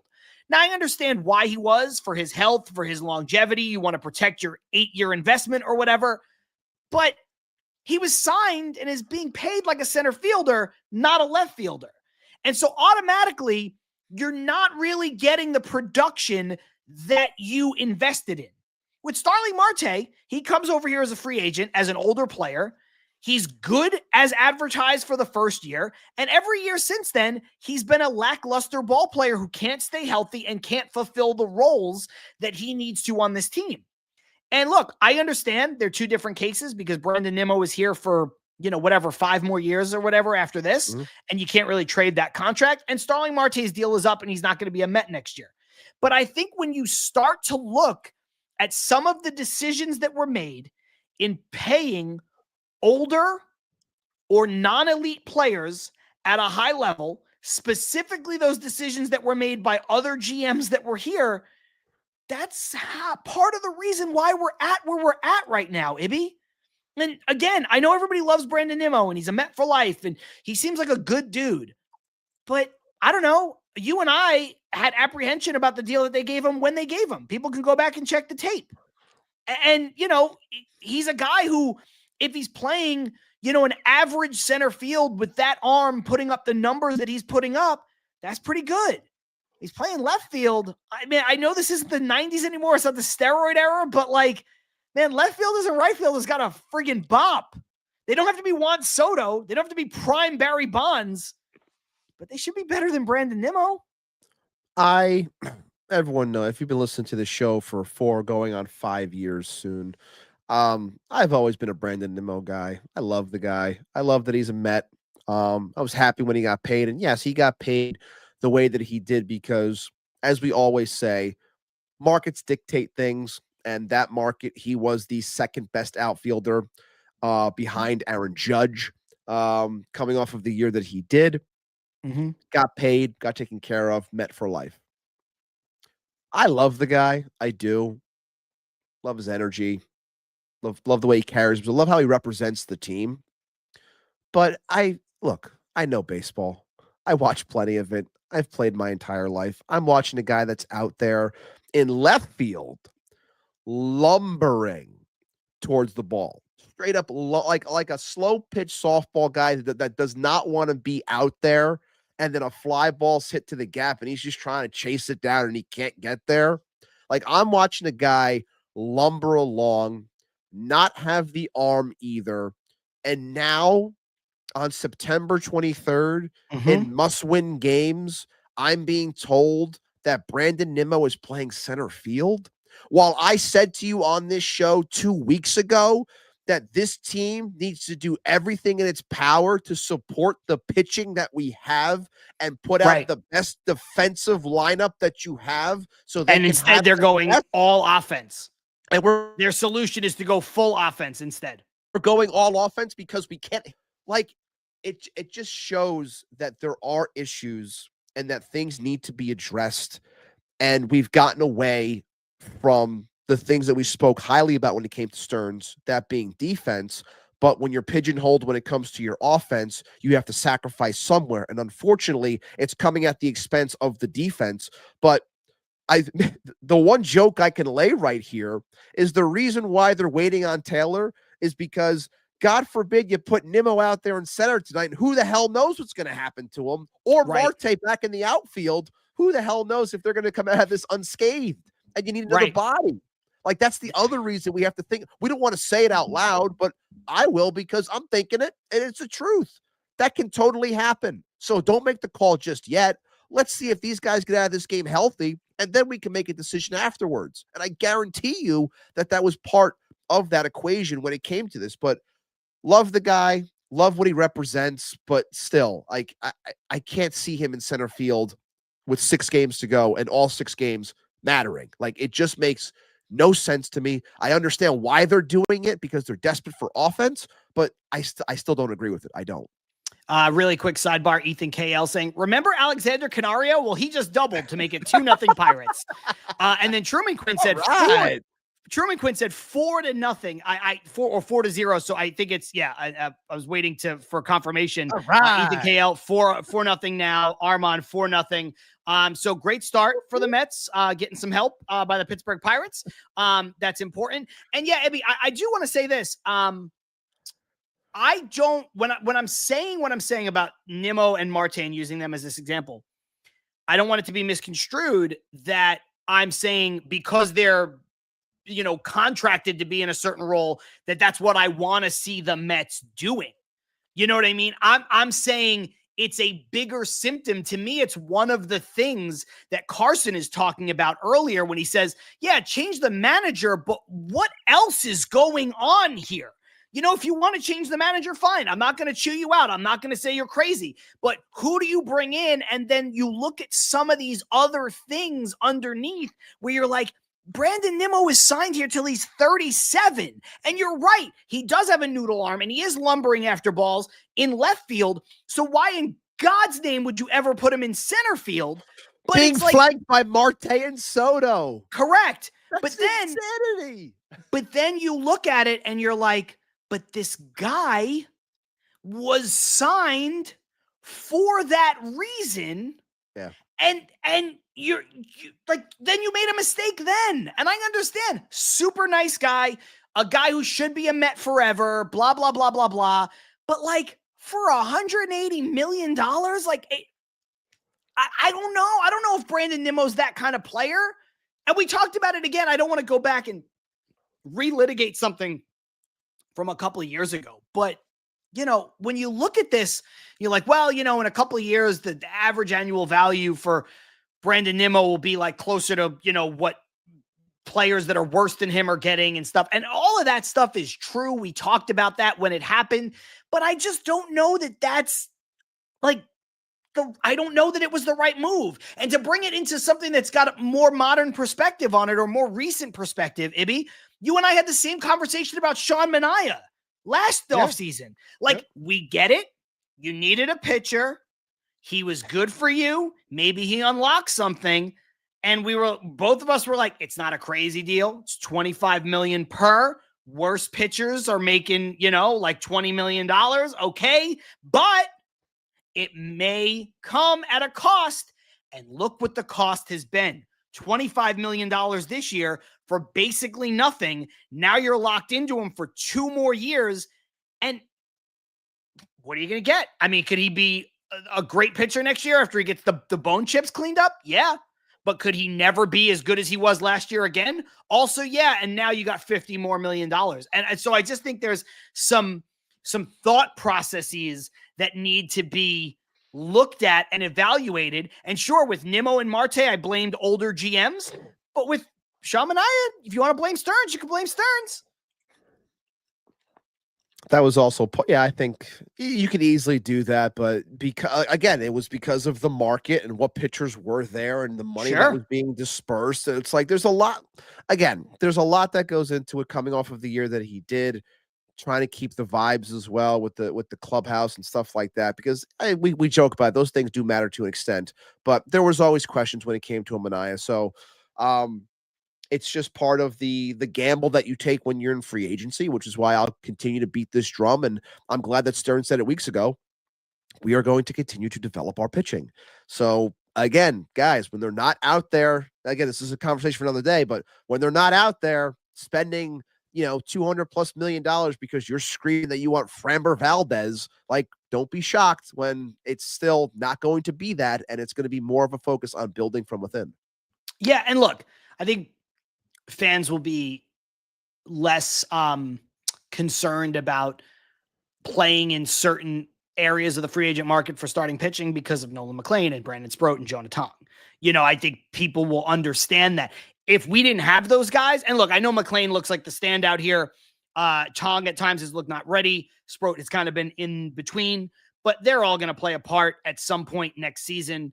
McLean, certainly pencil him in the rotation. I think the other two guys are going to be there on opening day, at least one of them. But I think all three of them deserve and this team to be has there on opening day. And this team has a lot more that's coming too. And look, I know not everyone's going to pan out. Some of these guys are going to the bullpen, but Jonathan Santucci's having a strong year. He's a guy that could be up soon. Will Watson's pitching tonight for the Ponies in a must-win game. He's had a fantastic year.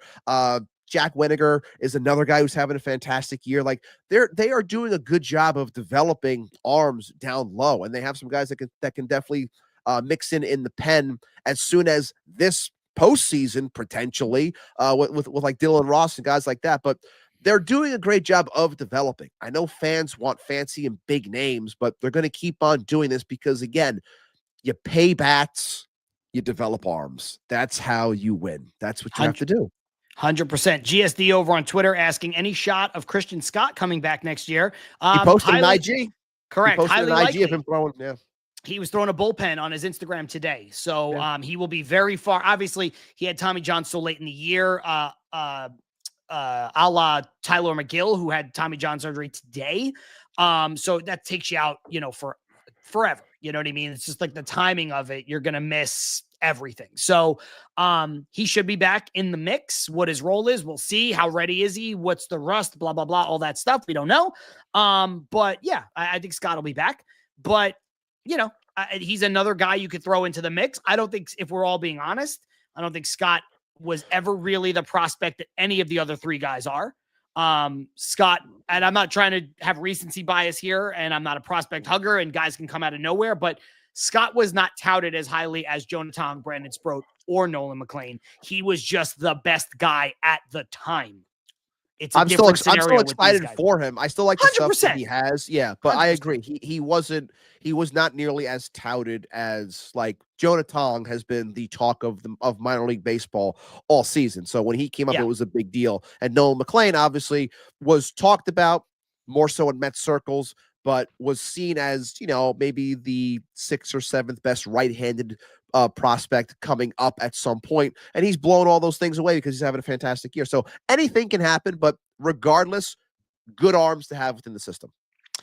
Ibby, the Pirates giveth, the Pirates taketh 4-2 from Truman Clip. So Met fans. Oviedo, I think Oviedo is pitching today for them. I think Skeens is tomorrow. Yes, Skeens Green, right? That's the matchup. Skeens Green tomorrow. Yeah.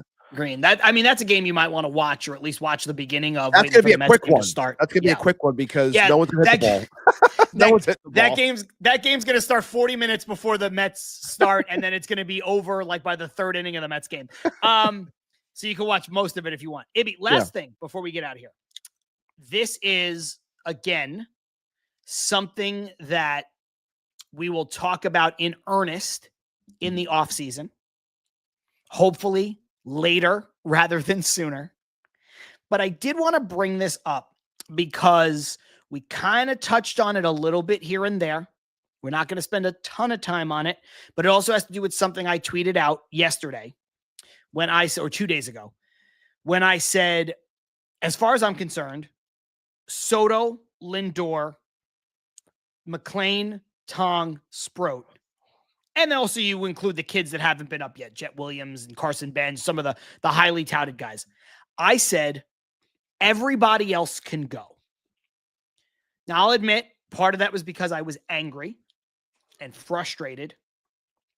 But we've talked a lot about the issues with the core of this team. Now, I also said that knowing that literally not everybody else is going to go.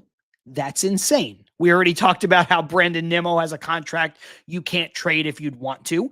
Obviously, the Mets are not going to get rid of Francisco Alvarez because of his age and his positional value, if nothing else, right? There's a lot of things there. The Mets are also not going to trade every single one of Vientos, Mauricio, Beatty, Acuna. That's insane. Also, the Mets, you can make an argument that they need to keep Pete Alonso. Like, they're not going to be able to get rid of all those guys. I'll admit again, part of it was anger and frustration. But the other part of it is even taking some of those guys that I really like and I've championed for. Let's just use Pete Alonso and Francisco Alvarez as two examples. The part that is real and rational in what I said is that for me, despite how much I like or dislike any one of these players, none of them except Lindor, Soto, McClain, Tong, and Sproat are quote unquote untouchable to me anymore. Mm-hmm. Where if the Mets feel like they need to make a move to shake things up, I'm on board. And if that means you keep Beatty and he's your third baseman, a player that I don't like, okay. And that means that you're going to let Pete Alonso walk, even though he has the most home runs in franchise history, and he is, without question, the third best player on this team. And is that necessarily a recipe for success? I'm not sure, but is giving him $200 million or whatever also a recipe for success? And running it back when this core has stumbled a lot, to Carson's point from earlier, where you can point to things on this team that are wrong and fundamentally have not lived up. And I think Aunt Rivera, Subway to Shea, said it too, where this team is constantly, this group of people has constantly underperformed, either across the board or just, hey, they got really close, but then they petered out. Or a couple of years ago, they had a really great season and then they got blanked by the Padres, in the first round. Like, so I've reached a point where, again, I admit there was anger. I admit there was frustration. And also, I know enough baseball to know that they're not going to just strip the roster down to the 5 guys I mentioned. That's not how this works. But I have reached a point where I can be talked into any of these other moves. I can be talked into anything else where, oh, you know what? We're going to let Pete Alonso walk and we're going to sign Naylor, or we're going to, I just don't, or we're going to give the job to Ryan Clifford. Like, I just need to see something different. And I don't know if you've reached that point, but like, to me, again, it's Soto, obviously, the 3 young pitchers, obviously, and then Lindor, obviously, and everybody else. Not to say that I don't care, because I have my favorite players like everybody else does, but like, you could talk me into making a lot of moves for a lot of players, giving up a lot of players and letting people walk. Cause I'm tired of seeing this. I've seen this movie before and I don't want to watch it again. I don't want to do this conversation with you again on September 23rd next year, while also watching a lot of the same people. I don't, I just don't. I would look, a lot of my thoughts and ideas like this, I'll say for the off season, but in general, I will put it as there are a handful of players that I'm excited to have on this team, and basically the ones that you mentioned already, that being Soto, Lindor, and the 3 pitchers. I love what's going on down on the farm and how that's going to help us moving forward for sure. But everything else, there's nothing that makes me question how can you do this? Like, I wouldn't be like, oh my God, like, you did this? Like, that doesn't exist to me anymore. And I think that, certain guys have lost that shine off of them because you've been here for X amount of years, so it's not really there anymore. So I don't know if there's going to be that much shock if some people are dealt away. I agree with some of the comments. I do think Ronnie Mauricio could be a guy that's shown the door. I do think Mark Vientos could be a guy that's shown the door. And in the right deal, I think Beatty could be gone too, even though I think he's earned his keep. And I do think that they are going to move forward with him as the 3B because of his improvements from a defensive standpoint. But would it shock me if he was down? No, it wouldn't. So yeah, I think that the basis of what you said, those 5 names, I understand it, because that's the basis of your offense and that's the basis of your staff. So then you go from there. Like, how are we building and how are we surrounding these guys? Like, I'm fine with that. Other guys will be here. Some guys will be tough to move. Sometimes you have to eat more money to get rid of something. Sometimes you have to buy your way out of something. Like, that's all that stuff remains. It's going to be an interesting offseason to see how it all pans out. But I am not in the least bit going to be shocked if any of the names on this team are dealt outside of the 5 that you had mentioned at the start. Dealt or, let walk and things like that. And just to be fair, like, everyone knows my Pete stance. I said it in the offseason. Me too. I said Pete is going, like I basically said, enjoy Pete. Enjoy this season. Enjoy Pete, because the Mets are not doing this dance again. And I know Mike was in the comments saying before that this offseason, it's going to be the same thing with Pete again. And that's why I said to you last offseason, enjoy it now. Enjoy the season. Hopefully he does well, because I do not see the Mets doing this dance again. I do not. I will say this, like Mr. Nobody says, Pete deserves better, to be honest. Truman Quinn said Pete's carried this team for 2 years, not solo, not completely by himself. Lindor had an amazing year last year with Pete, especially when Pete was not doing what he was doing over the long haul of the season. And then this year, listen, Soto has been as important as Pete. I know Pete's runners in scoring position numbers have been better, but it's not a 1-for-1, but I see what you're saying. And again, I like Pete. And I will say this, Ibby, if Pete had a contract, I would be including him in the list of people that I want to see on this team. So part of it is just the logistics that are out of my control. The other person that I'll mention is one of the rebuttals I got from a lot of people was, what about Edwin Diaz? And the thing with Edwin Diaz is he has a contract, but he can opt out. Do I think he will? I don't. But if he did, I wouldn't be like, oh my God, tripping over myself to bring him back. Now, I think he's an important part of this team. I think he's still one of the best relief pitchers in baseball. I love Edwin Diaz. I love that he, going back to his free agency, he was traded here. He had a bad year. He was vilified. He had a great year. And then he could have walked. He could have used that. A lot of lesser players would say, hey, you guys treated me like crap.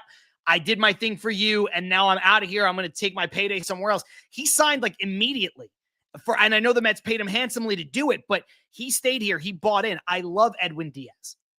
So again, I'm not kicking any of these guys out the door. It's just when you look at where this team is and where this team is going and all this stuff, you have to think about it. And you already mentioned it, Ibby, and somebody mentioned it in the comments too. Just take this conversation full circle. We'll get out of here in a second. But you look at somebody like Brandon Nimmo. I don't know, man. If you told me you want to sell me on things, you want to tell me, and I'm not talking about Kyle Tucker or anything like that, but you want to tell me the Mets are going to start Carson Bench in center field. They'll have, Juan Soto in right, obviously, and they're going to go out and they're going to get a better, younger, more athletic left fielder. And then Brandon Nimmo's your DH. I'm listening to that conversation. So if that makes Mark Vientos expendable, cool. If you're going to say, hey, you know what? We're going to try to teach Brandon Nimmo how to play first base. Oh, okay. Now, I think Pete's a better ball player than Brandon Nimmo. I'd rather have Pete there. But there are machinations here that I'm saying, to borrow Keith Diaz's quote here as hashtag, there's some uncomfortable conversations that need to happen in the 2025-2026 offseason. And that's regardless of whether or not the Mets make the playoffs in the next 6 days. And I see some of I'm going to bring this one up real quick. I was going to bring that up, and I think that's the biggest reason. It was my biggest reason last year for having him back. It was my biggest reason for every year for having him back. You're 100% right, Mike. 100%. And look, I don't want to, I don't care. I'll say it. There is a route that I can definitely see this team going, because Pete wants years. That's his big thing. He wants years. I don't want to put you on the spot. Yeah. Just I know it's an off-season conversation. Just say it. I'm curious. It's going to be that this team, and Cohen specifically, but it makes sense for the type of person that Stearns is as well. There's a free agent that's putting up big numbers, and he's going to want money, and he's going to want 4 more years, and he hits a lot of home runs, and he plays in Philadelphia, and you can take him from that team. And I'm telling you right now, It's not crazy because number one, it's taking something from your opposition. Number two, it's filling a need. But most of all, it's filling a need from losing something that Pete provides, but you can also get it at a higher annual average and lesser years. That's going to be the big thing. And that's always been the big thing. Pete wants the years. He wants 5-6 years. And I think if you upped the overall numbers, you could get Schwarber on less years, a lot more money. And I think he would take it. I do. How do you feel about the concept of if the Mets sign Schwarber, the Phillies will just sign Pete? It's possible. The only reason why I bring it up is because the Phillies should sign Kyle Tucker. That's what they should do, but that's just me. Because the Phillies do need to get like a little bit more athletic. And they want Castellanos off the team. Right. They want Castellanos off the team. And you could because I think if you sign Pete, if you're the Phillies, yeah, you could put Harper back in the outfield, but I wouldn't do that. I would keep Harper at first base. I think it's going to keep him healthier longer. He's the better player anyway. So then you're going to sign Pete to what kind of big deal and have him be your DH instead of just trying to shine Schwarber. You know what I mean? Like to me, it's not as cut and dry as the Mets will sign Schwarber, the Phillies will sign Pete, because you're right. They can get out from Castellanos, then just sign Kyle Tucker. And now all of a sudden you let Schwarber walk. You get rid of Castellanos. You let maybe Realmuto walk. That's a lot of money coming off the books. You bring in Kyle Tucker. You get a little younger. You get a little more athletic. You get something that that team needs in terms of contact and things like that. And then you can keep Harper at first base. Like to me, that's a smarter way to build their team. But there is something to be said about, well, if you take Schwarber from the Phillies will just take Pete from you. And then is it 6 in one, half dozen in the other? Or does it make their defense worse by putting Pete at first and Harper in right? Probably. So there's a lot. Look, we don't have to dive into this entire thing right now. We got to get out of here. The one thing, and look, guys, we're going to talk about this plenty because I have plenty of stuff that I want to talk about when it comes 100%.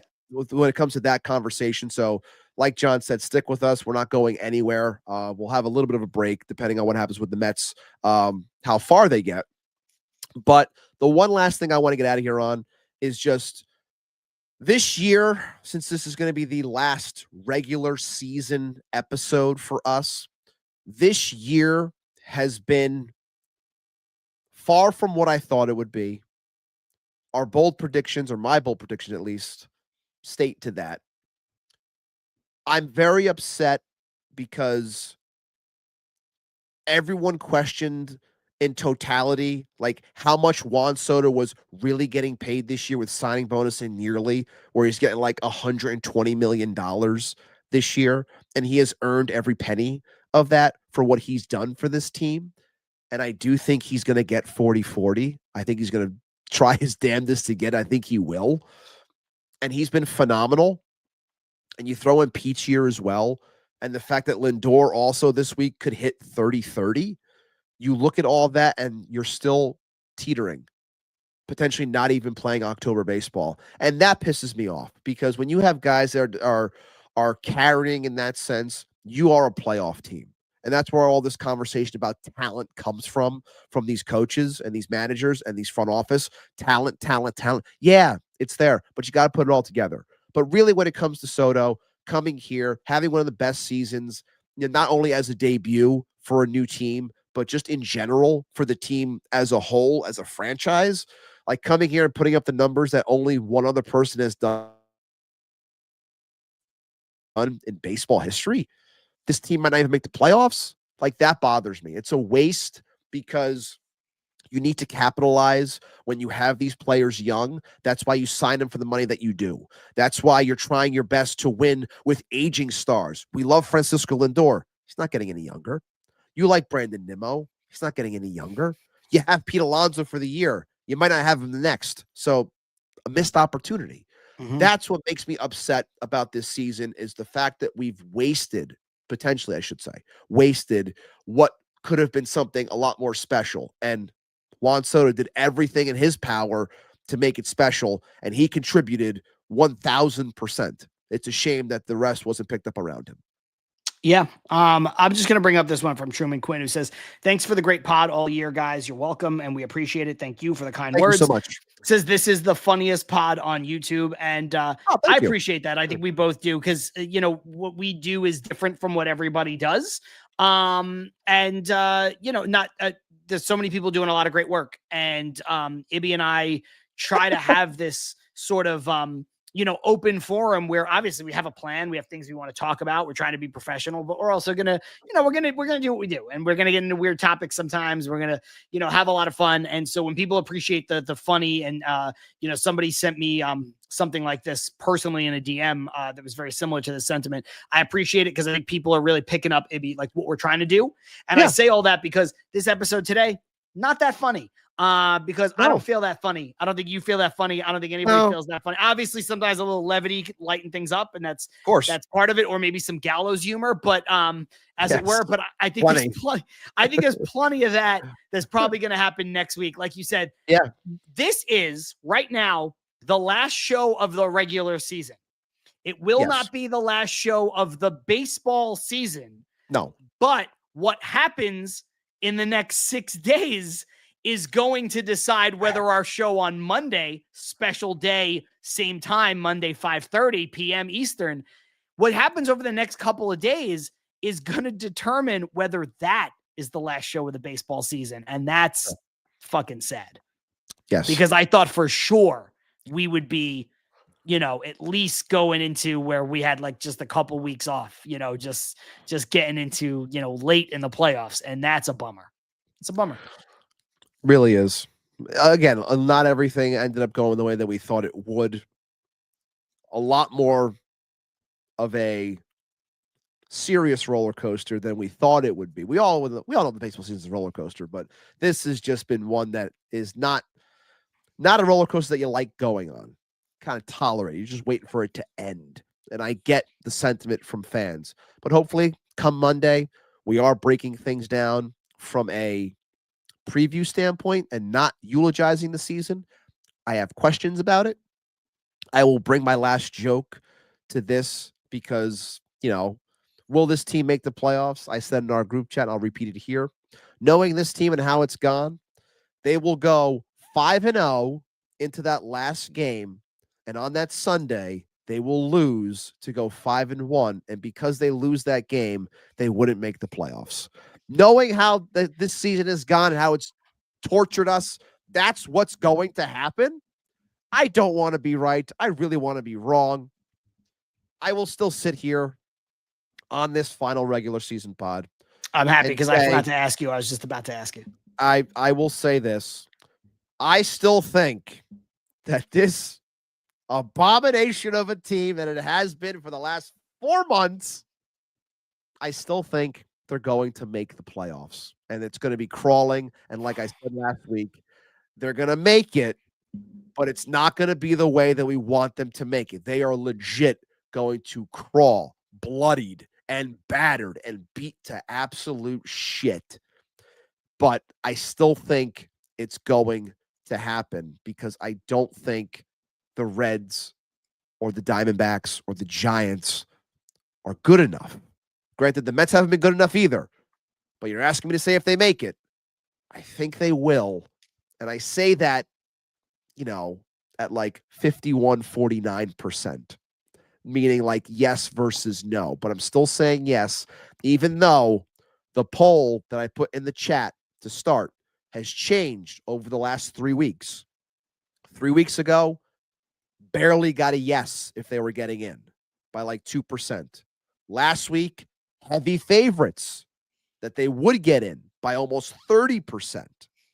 This one, 38 votes, 58% to 42% say no, this team will not be playing October baseball. I think they make it by the skin of their teeth. I think a lot of what you said is accurate. The Reds don't scare me. The Diamondbacks don't scare me, but the Mets shouldn't scare anybody either. True. Do I think the Mets can make the playoffs despite them not having the control firmly in their hands? I do. Do I think the Mets will win? And let me be clear again, I want the Mets to make the playoffs. I don't think they will. Okay. For It's the fair. first time It's fair. all year.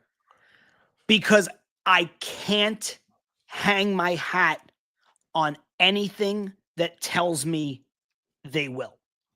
And the perfect example of that is what you said and what I just reiterated. The Diamondbacks don't scare me. The Reds don't scare me. The Mets have better talent than both of those teams, but it hasn't mattered. It hasn't mattered when they played them straight up. It hasn't mattered when they've played other bad teams. They play up to some competition. They play down to others. So even if they play up to the Cubs and then play down to the Marlins, they're kind of screwed. So for the first time all year, and again, I want to be wrong because I want them to make the playoffs. I don't think they will. For the first time all season, I don't think they will. I don't blame you for that stance. I don't blame you at all. And I understand it. I do wholeheartedly. So I hope you're right. I hope I'm wrong. I hope we're having a different kind of show next week, but we'll see. Either way, we are going to have a show Monday after the regular season, right before the wild card round starts. Monday at 5:30 p.m. Eastern. You'll catch me. You'll catch Ibby. You'll catch Til Mets Do Us Part. We'll be live on YouTube. We'll be live on Twitter like we are each week, like we are right now. And until then, let's hope the Mets can make the playoffs. LGM. We'll see you guys next week. Peace.